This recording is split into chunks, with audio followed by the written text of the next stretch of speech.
Vamos pedir a Deus que ilumine o nosso entendimento para que possa resplandecer a luz da sua palavra. Senhor nosso Deus, nosso Pai, te louvamos por mais uma oportunidade de poder estarmos aqui para aprendermos a tua palavra. Eu te peço que o Senhor abençoe a mente de cada aluno que está aqui para que possa aprender a arte da fala, a arte da oratória, a arte da homilética, para pregar a tua palavra. Me ajuda a auxiliar os teus filhos, no nome de Jesus. Amém. Como que você estiver na semana? Tranquilo? Foi bem? Foi bem, tranquilo, graças a Deus. Todos vocês estão naquele grupo lá? Todos vocês estão no grupo? No grupo, tá ótimo. Eu vou depois informar, porque eu vou estar mandando informações muito importantes para vocês no decorrer das aulas, que vão ajudar vocês muito. E já algumas mensagens subliminares das aulas, algumas coisas para vocês irem treinando, para vocês irem fazendo. Prático, tá bom? Algo bem legal. E eu trouxe aqui, a nossa aula hoje, deixa eu até já deixar para vocês ficarem. Nós vamos falar sobre, eu falei hoje lá no grupo, vamos começar falando sobre elementos da homilética, na página 39. Na aula passada, nas duas aulas passadas, nós comentamos sobre a questão histórica, da retórica, da homilética, da homilia, da criação da homilética. E agora nós vamos falar um pouquinho, vamos entrar mais um pouquinho na questão dos elementos da homilética. Mas antes disso, toda aula eu vou trazer livros para apresentar a vocês, tá? E eu tenho dois que são o meu desejo é que vocês adquiram. Pregação e Pregadores, do Dr. Martin Lloyd-Jones. Esse aqui é simplesmente sensacional. É um homem sensacional. Ele tem um comentário bíblico só da carta aos Romanos. Pregação e Pregadores. É simplesmente sensacional, da editora Fiel.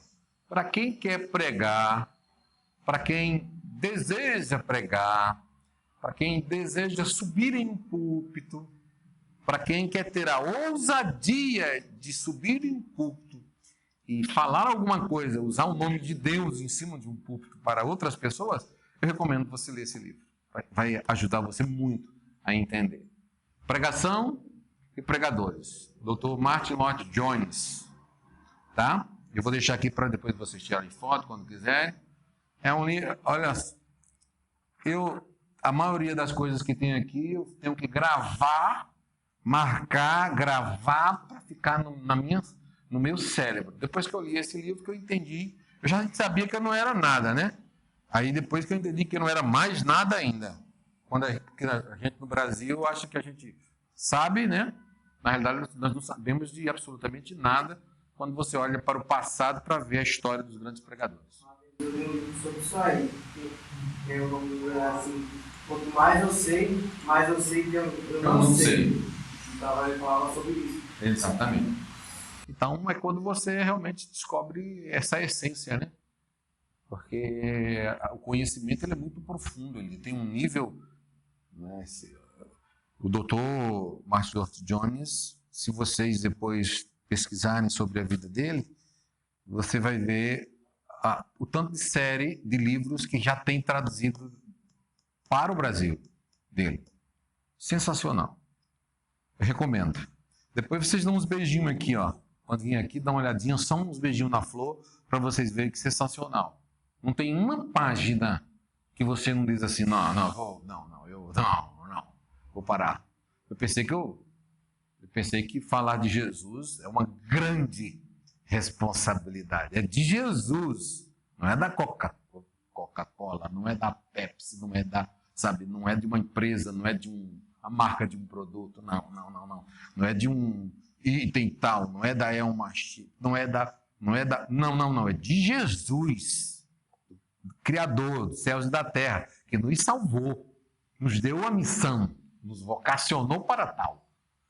Então, ele deixa muito claro a responsabilidade de um vocacionado, de quem tem o ministério da pregação da palavra.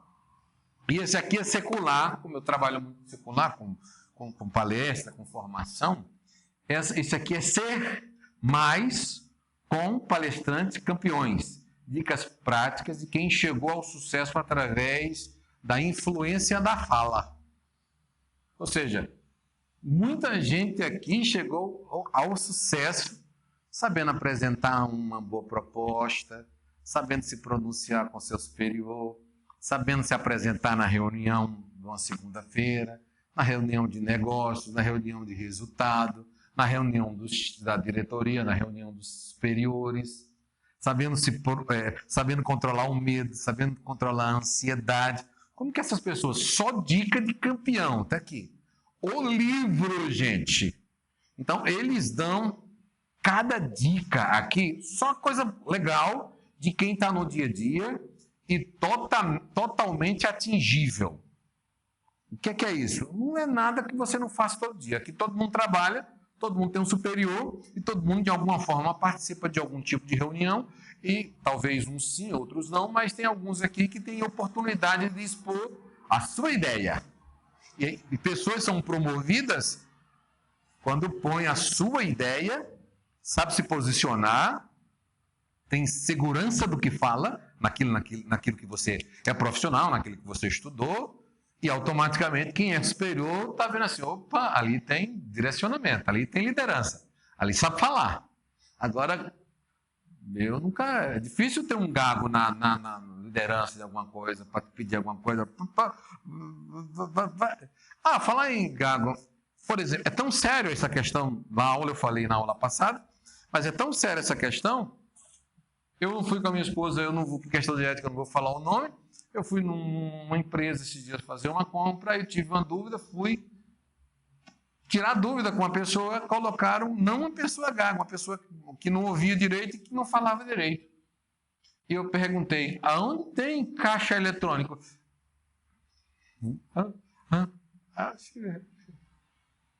Lembra da aula passada que eu falei sobre a questão que a gente precisa de se socializar com outras pessoas para que a gente possa adquirir o conhecimento para que a gente possa falar? E que quando criança, nós temos que aprender para depois falar, e um animal, lembra de quando eu comentei na aula passada? E assim sucessivamente. A gente melhoramos conforme o ambiente, nós precisamos falar. E a fala nos ajuda.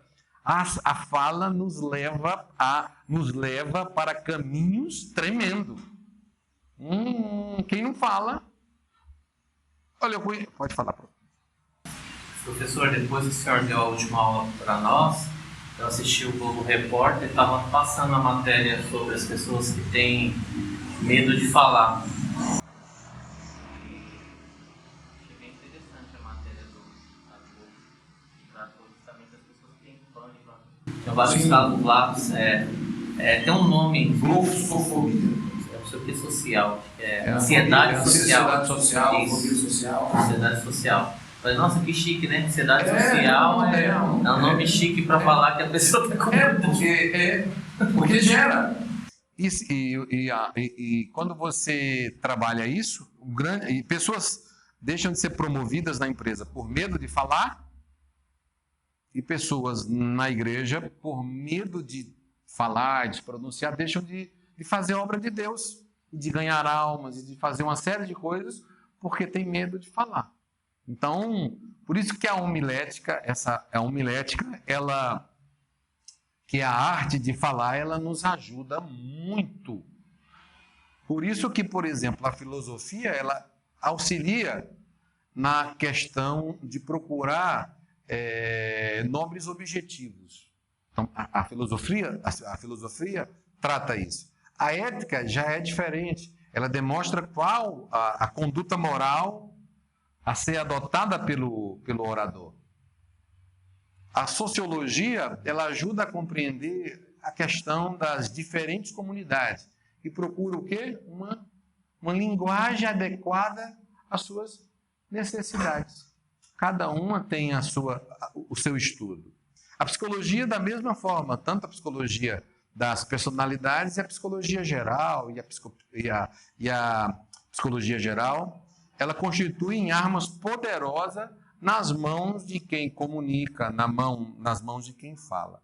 Só que quando a gente olha para a sociologia, olha para a psicologia e olha para a história que trata a tragédia e olha para a fisiologia que ajuda a entender todo o mecanismo, aí nós olhamos para a linguística que trata a questão fonética, aí você olha para a questão da homilética, que trata exatamente a questão da fala, que é a questão da arte de falar. É a arte de falar em público.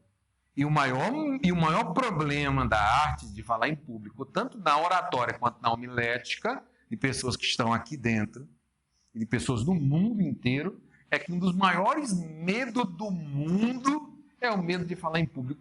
Como é que pode? É o medo de falar em público.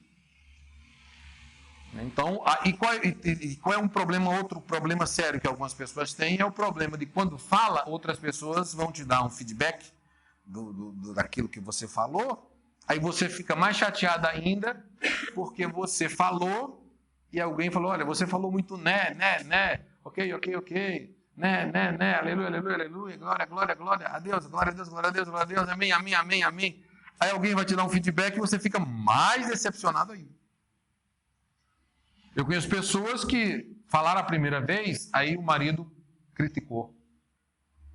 Aí o marido criticou, aí a esposa nunca mais quis falar. Aí, da mesma forma, o marido foi falar, a esposa criticou, falou, olha, mas você fala muito amém, tudo que fala amém. Fala glória a Deus, aleluia. Aí, automaticamente, você perdeu a pessoa. Então, em casa, você perdeu a esposa, em casa você perdeu o marido. Por isso que é importante você pedir para o marido, para a esposa, todo mundo estudar. Quanto mais estudar, melhor, porque a outra pessoa não tem um compromisso emocional. Isso é muito importante. Por exemplo, eu falei aqui na aula passada que eu tenho um compromisso com vocês. Meu compromisso é com vocês. E oratória e homilética, arte de falar em público, ou nós aprendemos, ou o medo nos domina e você vai continuar sem falar. Ou só falando do jeito que você acha que é certo. A homilética é semelhante de todas as ciências aqui, que eu comentei aqui. A homilética é semelhante também quando você aprende a dirigir antes de um profissional te ensinar. Todo mundo dirige carro antes de ir na autoescola. Quando você chega na autoescola, eu sei de pessoas que, mas eu não sabia que era tanta regra. Fica à vontade, é a paz, querido.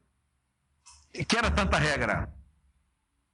Por exemplo, aqui, quem está tirando habilitação? Tem alguém tirando habilitação aqui? O senhor está? O que é que tem? Quando você vai passar a marcha, você pisa na embreagem para frear? Sabe as regras? Você pisa no freio, ou pisa na embreagem, fica pisando na embreagem, fica pisando no freio. Paz, boa noite, querido. Então são tudo regras. Você não sabe tecnicamente como se chama o freio de mão. Como é que chama o freio de mão? Puxa, é freio de mão? Não é freio de mão. É freio de estacionamento, não é? Então, tecnicamente, nós estamos indo para uma escola aprender. Mas todo mundo diz que sabe. Todo mundo pilota. Aí, quando você vai tirar a habilitação, é que você vai aprender regras que vão te ajudar a melhorar, a não acontecer acidentes, a dirigir melhor, a aprender tecnicamente, assim sucessivamente. A homilética vai te ajudar com técnicas neste aspecto, para você poder desenvolver melhor a sua fala. Página 39. é importante aprendermos isso sobre os elementos da... sim, é bom lembrar. Por isso, a oratória não é tão simples assim. A homilética não é tão simples como se fala. Não é só Deus me dar a revelação e eu falo, e eu tá. Não, eu chego lá e sou profeta mesmo, eu subo e falo. Não é simples só assim. Não é só bagunçado assim. Deus é ordeiro, Deus é organizado. Deus não é desorganizado. Então, por isso que, se homilética, oratória são regras, são técnicas, essas técnicas logo podem ser aprendidas e elas sendo aprendidas vão te auxiliar a melhorar como pessoa, como ser humano, como pregador, como pastor e assim sucessivamente. Amém? Por isso que depois que eu tirei a habilitação, eu aprendi a dirigir primeiro e tirei a habilitação primeiro, aí eu entendi o quanto que eu não sabia. E eu aprendi oratória depois que também já pregava. Aí eu entendi o quanto que eu não sabia fazer uma mensagem. Criar uma mensagem. Preparar um esboço. Porque que eu lia tanto e eu quero um sermão. Eu lia a Bíblia inteira, ou lia um texto inteiro, ou lia um capítulo inteiro, ou um livro inteiro, e eu dizia, eu quero uma mensagem. A mensagem não saía. Por quê? É falta de inspiração? Não é tão simples assim. Mas, se você seguir as regras que eu vou aqui como instrutor aqui de autoescola para você, instrutor de homilética, você vai chegar o mais perto possível de uma comunicação perfeita. Os elementos da comunicação, os elementos da oratória, os elementos da homilética são 3. No mínimo, né? Deus, pregador e o ouvinte. Estes 3 aqui têm que estar nessa ordem de pregação. Eu falei, eu já estou aqui na minha memória de quem fala aqui e de quem não fala, né? Então, cada aula que passa, nós vamos se aprofundando mais num assunto. Quando eu falo quando eu estou pregando, ou quando eu estou preparando uma mensagem, ou quando eu entendo que em uma mensagem, em uma pregação, primeiro, Deus, segundo, eu sou o elemento, eu sou o instrumento, ou seja, aonde a vontade de Deus é transmitida às pessoas. Eu vou repetir. Eu sou um canal, o instrumento aonde a vontade de Deus é transmitida às pessoas. Está vendo o tamanho da responsabilidade? Então é muita responsabilidade. Eu sou um porta-voz, um ministro, aonde pela minha boca vai sair as palavras de Deus. Então eu sou um porta-voz de Deus aqui na terra. Então, automaticamente, olha a responsabilidade da homilética, diferente da oratória. Na oratória você dá qualquer tipo de filosofia ou psicologia daquelas que eu falei anteriormente, mas na homilética é a retórica cristã. É a arte de falar sermões bíblicos. É quem ministra, é quem fala e que é um representante de Deus na terra, e quando você prega, você comunica a palavra de Deus. Aí que está o grande problema. Deus dá a palavra, tem que ter os 3, né, nesses elementos. Eu sou um pregador, eu comunico palavra de Deus. Eu sou um pregador, eu comunico palavra de Deus. Eu sou um instrumento aonde a vontade de Deus é comunicada aos ouvintes.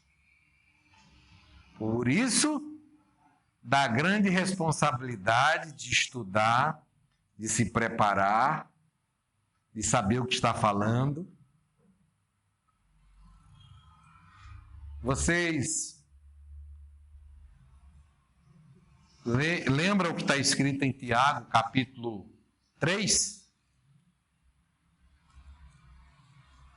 Deixa eu ler aqui. Quem achar primeiro do que eu? Tiago. Alguém?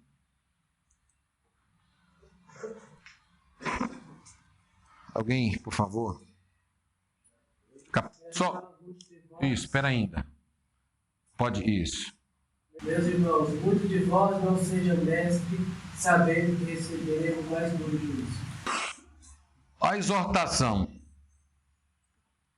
dele em relação àqueles que estão querendo ser doutores sem ser, né? Querendo ser mestre sem ser. Querendo ser aquilo que não são. E ensinar aquilo que não sabem. Professor, isso aqui está justamente no áudio que o senhor deu na internet. Estava vendo isso aqui, mas isso aqui não se aplica somente àquele que está sendo no seu professor. Esse é aquele que está ministrando a palavra também. Sim. No caso, que ele também está ensinando a palavra. É qualquer um que venha ensinar. A responsabilidade está naquele que quer ensinar, e que está ensinando a responsabilidade que cai sobre ele, o julgamento que cai sobre ele. Não fique pensando não que peso é grande. Ou seja, o peso é grande, porque você está falando, você é um representante de Deus, está representando Deus. Tem alguma coisa mexendo aqui, Lenin? Você te colocou no... Ah, tá. Você é um representante de Deus. Então, quando Deus te dá uma palavra, para falar, você vai falar a palavra aos ouvintes. E, na realidade, os ouvintes da homilética é a igreja. A igreja do Cordeiro, que foi lavada e redimida pelo sangue do Cordeiro. Então, na realidade, eu tenho que ter um temor e um tremor tão grande para quem eu vou falar, que é muito grande. Porque eu vou falar para a noiva do Cordeiro. E eu tenho que tomar muito cuidado com o tipo de veneno que eu possa estar lançando sobre os ouvintes. E não somente isso, gente. A questão também, agora entrando em homilia, das pessoas entenderem o que você está falando na sua pregação. Você, às vezes, está subir e não ter uma linha de raciocínio na hora do texto que você leu, e você falar exatamente sem princípio, sem regra, sem meio, sem uma ilustração, sem uma conclusão, sem fim. E automaticamente a gente viver só naquela questão, esqueci de trazer o livro, eu vou trazer da outra vez, na questão da dependência de Deus, e subir, às vezes, em um púlpito e só dizer assim: Deus, livra de mim, mas só essa vez, tá? Eu estou tendo oportunidade aqui, dá-me sabedoria só dessa vez. O Hulk, é o espinafre. Me dá graça só dessa vez, perdoa meus pecados, eu vou subir aqui, sabe? Então, não, na realidade, nós temos que estar sempre preparado, sempre lendo, sempre estudando, sempre ativo, porque Deus vai sempre nos lembrar, como pregadores, aquilo que nós estudamos. Deus não nos lembra aquilo que nós não estudamos. Você tem que estudar. E os ouvintes? Então, os elementos: Deus, pregador e o ouvinte. Gente, Deus poderia falar aqui? Poderia, mas, e como fala? Fala, mas como Deus dá sabedoria na homilética para quem está tendo esse poder aqui da fala, eu estou falando para muitas pessoas aqui, então eu estou usando a homilética, eu estou usando técnicas. Se em uma oportunidade na sua igreja você for pego de surpresa, a maioria daqui quase todos são pentecostais, se for ter oportunidade na sua igreja, você desce o rei, desculpa a minha expressão, com o que vier na cabeça. E se na cabeça não tiver nada, você põe a culpa em Deus no que você falou. Pai, vai. Esses dias eu até vi um negócio aí, tá rolando na internet, de uma menina, não sei se vocês viram, deram oportunidade para ela, e a bichinha estava orando, um culto de jovens, e ela falou, meu Deus e tal, Ave Maria, minha Nossa tal Senhora, Nossa Senhora. O pessoal estava conversando no culto, né? Então, sabe, puta coisa séria. A gente faz culto de tudo, a gente faz culto de criança, põe a criança para dirigir culto, põe culto disso, a gente põe todo mundo, sabe? Não, mas é muita coisa séria. Se você trata com desrespeito.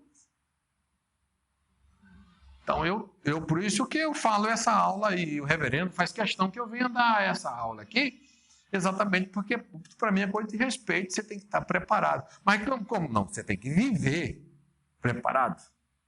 Você tem que estar, depender de Deus, sendo pregador, estudando, você vai amanhã, qualquer hora, ter oportunidade. Você vai num culto de ceia, você é um obreiro, uma obreira, você pode ter uma oportunidade. Quais são os versículos chaves? Então fique esperto.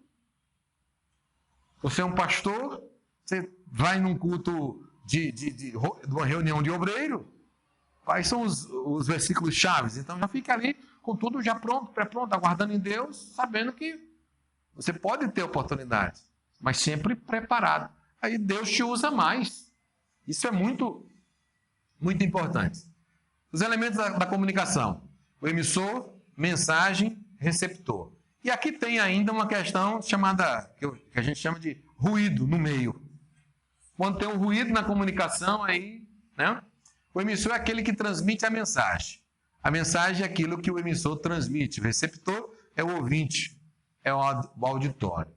Então, o emissor transmite usando o quê? Usando mensagem, usando a boca, a voz, o corpo, o gesto. Tudo isso são formas de você transmitir a palavra de Deus. De você ser usado. Sabor, paladar, tato, toque, comunicação sonora, visual. Então, isso aqui está na página 30 e está na página 40. Página 40. Então, quando você usa isso, é muito importante, porque eu poderia dar oportunidade para alguns aqui de vocês, aqui e falar, vem aqui na frente. Aí você viria aqui e eu escreveria aqui e você falaria eu pegaria você de surpresa e você falaria o que estaria aí escrito. Eu diria, comece a falar sobre boca, então você falaria sobre boca. Amor, você falaria sobre amor, então você ia falar sobre improviso. É o que mais acontece com a gente. Eu venho de uma igreja antes que nunca dizia que você era o pregador do dia. Hoje eu estou num lugar que é mais organizado em relação a isso. Você vai pregar domingo, né? Um exemplo. Os tradicionais já sabem uma semana que vão pregar, então eles ficam uma semana estudando. Os pentecostais, 15 minutos antes, às vezes em cima do púlpito, diz: pega a bucha aí, varão. Vai pela fé. 15 minutinhos aí só de palavra. Deixa Deus te usar. 15 minutinhos. Então, o que acontece? Você para se virar em 15 minutos não é fácil. Então, quando você fala em você usar a comunicação dentro da homilética, você usar todas essas técnicas de voz, de corpo e de gesto, nós usamos muito esses veículos. Voz, boca, corpo e gesto. Nós, pentecostais. Ao ponto de nós não se mexermos, estamos frios. Se nós não aumentarmos a voz, estamos desviados, sabe? Esse negócio do cara não é crente. Se o cara não correr para lá, correr para cá, se o cara não vir, tirar o microfone, fazer gestos e mais gestos, sair de um lado, sair para o outro. Por isso que a homilética, a maioria o próprio pregador pentecostal critica a homilética porque ela mantém você em uma regra. E o pregador pentecostal, na realidade, ele não faz nada disso que está escrito. Então ele incorpora uma voz que não é a do dia a dia. Incorpora você dá a oportunidade. Aleluia! Muda a voz. Meus irmãos e meus amigos, muda a voz. Então, não é essa voz aqui. É você ser natural. Gente, a homilética, oratória, fala, pregação, é você ser natural. Não incorpore voz que você não aguenta uma hora pregando. Porque quando eu comecei, querendo imitar alguém, aí eu comecei.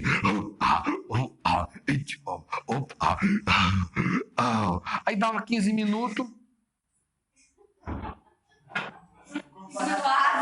Já é.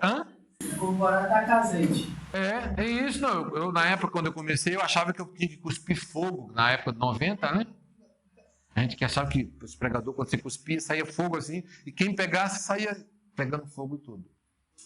Mas eu vejo isso daí que você falou, que um pregador que está na maneira, eu acho que é muita falta de maturidade. Porque que nem é o caso, que ele pentecostal gosta do povo, gosta de uma expressão diferente, mais avisada, gosta. Mas já pensou um pentecostal pregando no velório? Como é que seria um pentecostal pregando dessa maneira, pregando no velório? Se ele tem esse hábito... Ele faz a mesma coisa no velório. Eu acho isso. Não é exato. Mas é um hábito, aí nesse caso já é um hábito. Entendeu? Você não consegue mudar mais essa questão. Inclusive, alguns, quando vêm à faculdade, essa disciplina, às vezes, gera um impacto, gera um choque. Porque quando eu digo para você que você pode aumentar a voz, não gritar, eu falei, poxa, você pode aumentar a voz. Agora, o gritar é o problema, não é bom nem para você, para a sua saúde, nem para o ouvinte. E tem pessoas que estão fazendo.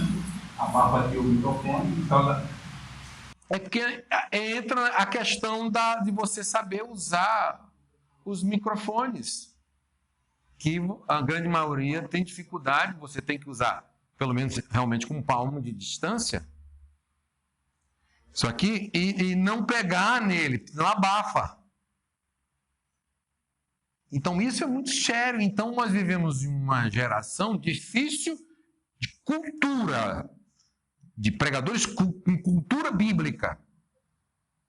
Cultura bíblica, que você vai ouvir uma boa palavra de Deus. Eu estou falando palavra de Deus. Então, quando eu falo palavra de Deus, eu não me arrependo, gente.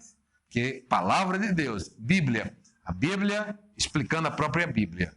Eu não estou falando de costume, de hábito, de cabelo, de roupa, de pecado, eu não estou falando só disso, de A, de B, de C, eu estou falando de pegar um texto bíblico, explicar o texto bíblico e falar a palavra de Deus. E usando regras de comunicação sonora, de comunicação visual, de comunicação olfativa, enfim. E usando o corpo como tem que usar o corpo, não excessivamente. Eu saio aqui, muito às vezes, por ser pentecostal. Até por ser pentecostal. Mas qualquer uma outra universidade que você for, os professores não vão dar aula ali. Vão dar aula aqui, ó. Vão dar aula aqui.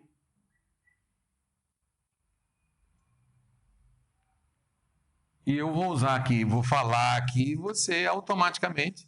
Mas nós, pentecostais, não. Às vezes nós exageramos um pouco no gesticular, gesticulamos demais.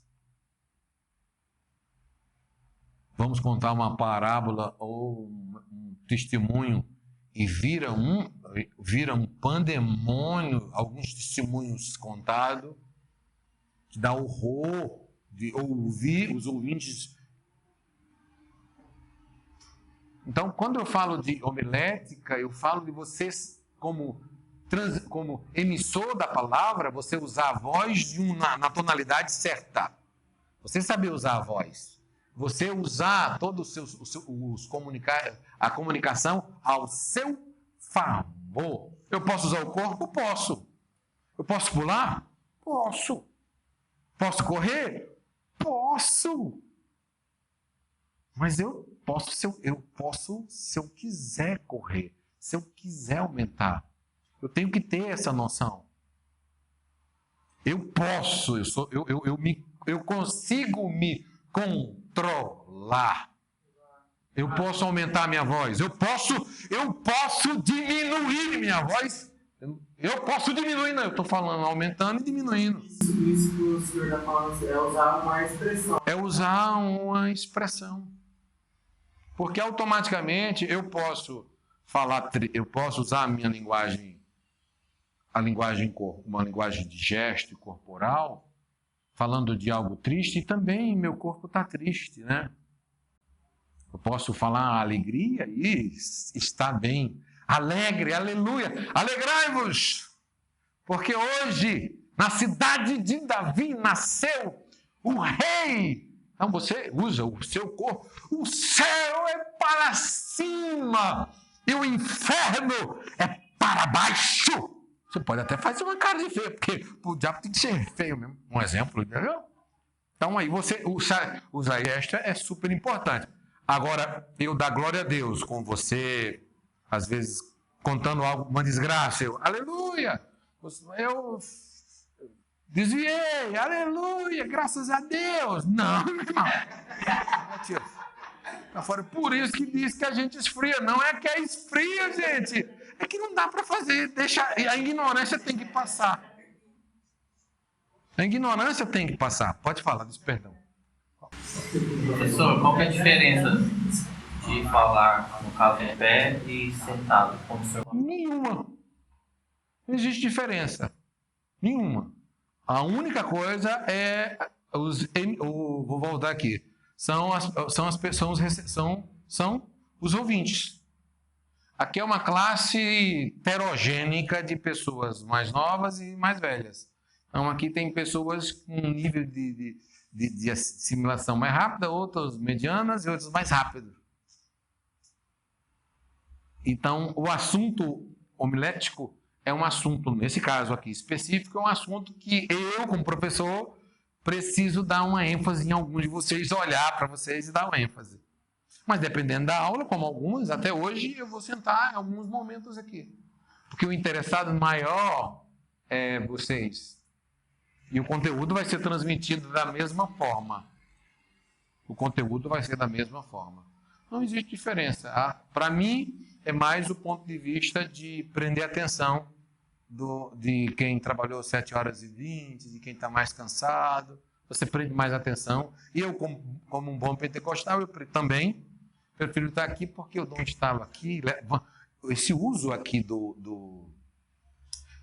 tanto o uso da voz, do corpo e dos gestos aqui, faz com que uma pessoa que está dando uma despertadinha, dormidinha, venha despertar.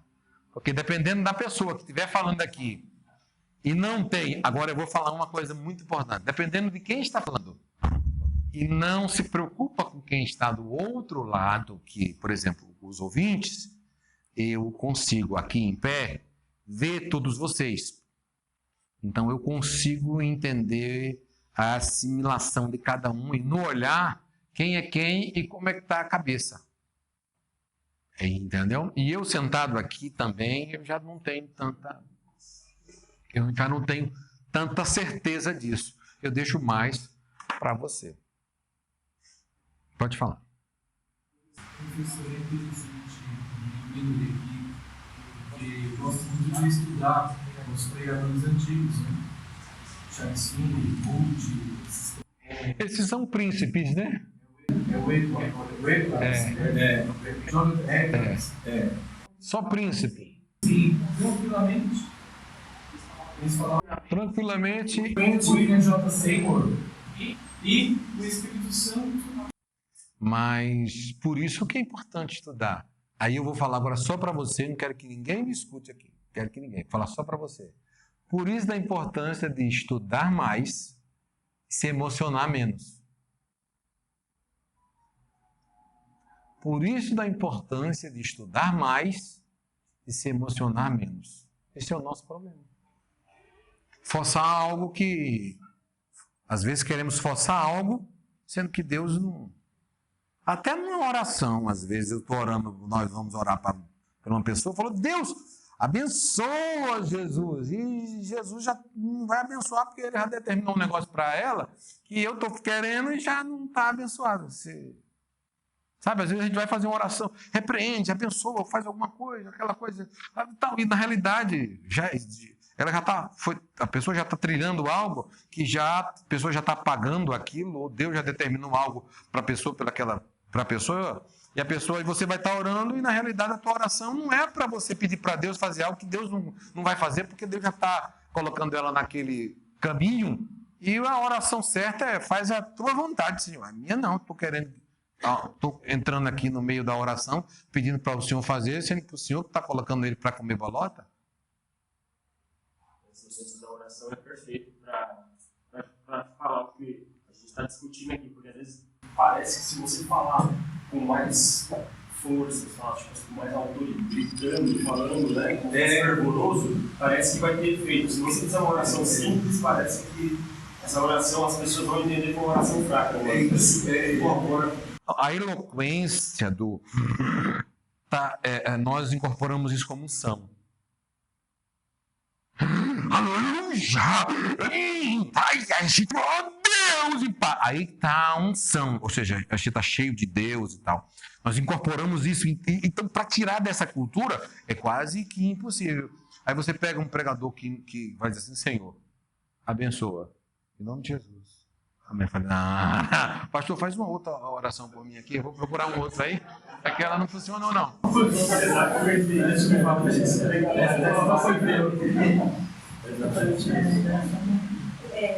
Toda essa questão de fala e como se falar só faz a gente chegar à conclusão de que podemos dizer 80% das nossas emoções é transmitida pela nossa fala.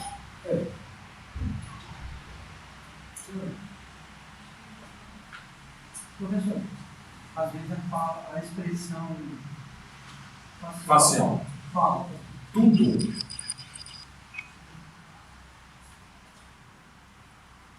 Tá bravo? Exatamente. Feliz, expressão facial. Fala. Ela fala demais. Até a ciência, tem até ciências específicas. Agora, antes de... Aproveitando o meu amigo de nome difícil, eu não lembro agora. É tão importante isso que, voltando ainda no primeiro, para passar no segundo, é tão sério isso na pregação, na prédica, o rosto, a alegria na expressão, porque tem pessoas que falam com cara fechada, demonstram que santidade... Na realidade, fomos ensinados assim, que santidade é cara fechada, santidade é a gente estar fechado, santidade é a gente ficar fechado para as pessoas, é não se abrir para as pessoas, é ficar, sabe, assim, fechado. E pregar sorrindo, pregar alegre, não demonstra seriedade. E com isso, esse sorriso no olhar, é como se eu não tivesse unção, como se eu não tivesse seriedade, sabe? E com isso é complicado, porque você vem de uma cultura de 100 anos, de uma imagem que eu às vezes estou pregando e eu tenho que fazer uma imagem que eu estou recebendo a presença de Deus, mas na realidade é muito teatro. As pessoas pegam o microfone, já incorpora. Oh, Deus, aí já aumenta o negócio. Incorpora o negócio. Eu não consigo entender esse tipo de gente. Sentimento é muito importante na fala, felicidade, falar com alegria, tá? E quando estiver falando de tristeza, você ficar triste, estiver falando de alegria, se expressar a alegria, usar a imagem com... Mas aí já é questão também de sentir. Sentir, por isso que você tem que meditar naquilo que você está falando e aquela palavra tem que falar com você primeiro. E qual é o nosso problema hoje das pessoas que pregam? As mensagens não falam mais com as pessoas, eles escolhem a mensagem de qualquer jeito, às vezes Ctrl-C, Ctrl-V na internet só, não estudam uma mensagem, a mensagem não fala com você. Ela não falando com você, como é que ela vai falar com as outras pessoas? Se ela falar com você, pode ter certeza que naquele momento específico, tudo pode mudar na hora que você estiver pregando a palavra de Deus. Então aí o agir vai ser um agir natural do Espírito Santo. Sim, sim, Das suas próprias emoções. sim. No momento. No momento. Naquele momento específico. Que talvez não volte nunca mais e você tem que aproveitar aquilo. Desculpa, pode falar. Uma vez eu fui para não vai pregar. Não, aí não ia pregar, mas uma pregação. Aí o pregador era um cara normal, um homem normal. Aí se eu via ele, do jeito que ele pregava, desculpa a expressão, mas ele pregava igual um drogado. Se eu te falar. O olho dele ficava vermelho, o jeito dele parecia como se tivesse usado, você já viu? Ele falava do jeito dele, ficava mole, ele ficava falando, embaraçando as palavras, entendeu? Ele falava igual o drogado. Ele até pregou bem, mas o jeito que ele falava, entendeu? É complicado. Hoje, em pleno século XXI, eu posso dizer para você que é complicado. A expressão da pessoa já é. A expressão aí se torna você. Eu vou ser bem sincero para você, assim, biblicamente falando, você não precisa nem falar em alguns momentos. O que você era e o que você. Transformação já é uma das maiores pregações. Uma pregação. Estão vendo? Agora, quando você está muito. O Egito está muito dentro de você. Quando o Egito às vezes não saiu de você, eu não consigo entender muito comportamento nesse modelo, às vezes, de muitas gírias nesse aspecto, de uma pregação, em uma convenção de uma linguagem sadia, mais santa. Aí eu me preocupo. Eu me preocupo com o ouvinte. Eu me preocupo com quem vai ouvir. Porque você usar uma linguagem diferente entre você e 3 pessoas é uma coisa. Mas você usar uma linguagem nesse modelo para mais pessoas é a questão de maturidade. Nós somos muito culpados, porque nós convidamos e colocamos as pessoas assim, às vezes sem estar preparada para falar. Somos culpados, nós somos os maiores culpados. Eu não sei se é correto ou errado, mas é uma coisa que agora não tanto, mas na minha fase de adolescência, que eu nasci na igreja, os pregadores, a grande maioria, eles pregavam contando testemunhos. E alguns testemunhos, eles entravam em detalhes sobre alguns crimes que eles cometiam. Eu me lembro de ter algum ponto e eu me senti mal, eu não respondi. Porque, detalhava que cometia alguns crimes hediondos. E eu imaginava que, se alguém, por acaso, tem um familiar que passou por isso, ou às vezes até a mãe de alguém está aqui, eu não sei se até mãe de uma pessoa fazer a mesma coisa também. Olha, eu vou falar uma coisa só para você. Só para você. A igreja cresceu num Brasil que cresceu tudo ao mesmo tempo. Cresceu o candomblé, cresceu a macumba, cresceu a feitiçaria, cresceu a maçonaria, cresceu as seitas, cresceu as heresias, cresceu os movimentos gays, cresceu tudo ao mesmo tempo. Na proporção que o Brasil foi crescendo, tudo foi crescendo também. E com isso, com o passar do tempo, a igreja focava no evangelismo, missões, etc. e tal. Com o passar do tempo, nós começamos a pregar e essas pessoas começaram a se converter. E o evangelho parou de ser pregado em muitas igrejas para ouvir essas pessoas. E eu sei do que você está falando. Então, as pessoas que eram convertidas em A e B, era dada a oportunidade para ela dar o testemunho. Então, ela dava os detalhes de morte. Eu era gay, eu era homossexual, eu era matador, eu era viado, eu era transexual, eu traía, eu fazia isso. Não, sabe, a coisa mais absurda. Vira um testemunho. Ninguém quer ouvir isso. Sabe, a gente vai ouvir a palavra e ouve esse monte de coisas absurdas que nós ouvimos. A igreja abriu porta. E como essas pessoas se convertiam, elas tinham que ter as oportunidades delas. Por isso que hoje você vai ver igreja com todo tipo de modelos. É o modelo da onde a pessoa nasceu. Se foi nas drogas, pode ver. O cara que é das drogas, pode ver que é o cara mais da revelação, a igreja mais avivada, um cara que veio do mundo mais da magia, a igreja dele é um cara mais são, que senta aqui, isso aqui é diabo puro, isso aqui que todo mundo vai ficar tudo, isso aqui para alguns pastores ainda é coisa do demônio. Sentar para ficar, vocês vão ficar aqui 2h30 sentados, cada dia. Então, automaticamente, e já teve os que eram convertidos de famílias que liam, que estudavam, que se convertiam e tinham um outro perfil. O cara que era macumbeiro, o cara que era feiticeiro, o cara que era gay, se convertia. E vai. E aí hoje, o que é que acontece? Está esse evangelho que está aí. Ó. Tudo reflexo da pregação que ganhou gente, as pessoas se rebelaram e as igrejas são reflexo dos fundadores.